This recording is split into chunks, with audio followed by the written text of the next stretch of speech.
विधानसभा अध्यक्षावर अनेक प्रकारचे आरोप करायचा प्रयत्न केला होता आणि त्या प्रयत्न करण्यामागे किंवा हे निकाल लेट करतात हे असे अनेक आरोप झाल्यानंतर आम्हाला सुद्धा अपेक्षा आहे ज्या पद्धतीने आम्ही उठाव केला त्यावेळेला दिलेली सर्व माहिती आमची ही परिपूर्ण होती आणि परिपूर्ण असल्यामुळे सगळ्यात महत्त्वाचं व्हीप बद्दलचं जे काही त्यांचं ऑब्जेक्शन आहे ते मला वाटतं ते टिकणार नाही आणि यानुसारच निकाल आमच्या बाजून लागेल अशी आम्हाला अपेक्षा आहे।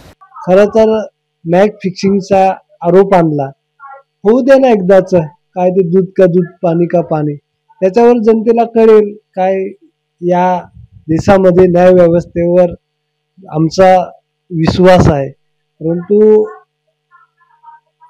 कोणताही न्याय व्यवस्था निर्णय देण्याच्या अगोदर ज्यांच्यावर आरोप आहे त्यांच्याशीच भेटीगाठी प्रोटोकॉल सोडून या सगळ्या गोष्टी जर बघितल्या तर मनात निश्चित शंकेची पाल चुकचुकते।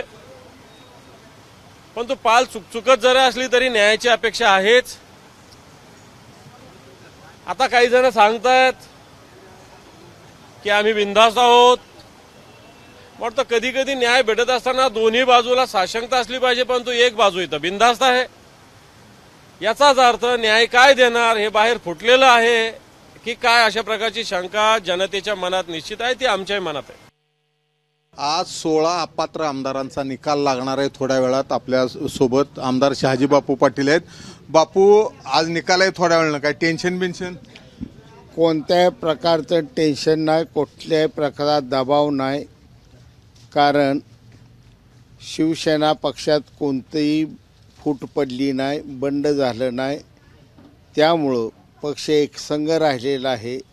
हे निवडणूक आयोगानं सिद्ध केलेलं आहे, मान्य केलेलं आहे, तसा निकाल दिलेला आहे। फक्त आम्ही नेतृत्वात बदल केलेला आहे, हे सोडून आम्ही दुसरं पक्षविरोधी कोणतंही काम केलेलं नाही। त्यामुळं हा निकाल पूर्णपणे एकनाथ शिंदे साहेबांच्या नेतृत्वाखालची शिवसेना तिच्याच बाजूनं लागणार असा कायदेशीररित्या मला ठाम विश्वास वाटतो। संजय राऊत तरी वेगळंच काय तर म्हणतात, मॅच फिक्सिंग चालली आहे म्हणते। आता निकाल कसा लागणार त्यांच्याही वकिलांनी त्यांना सांगितलं असेल, त्यामुळे त्यांची ठरल्याप्रमाणे वातावरण निर्मिती सुरू झाली। एबीपी माझा, उघडा डोळे बघा नीट।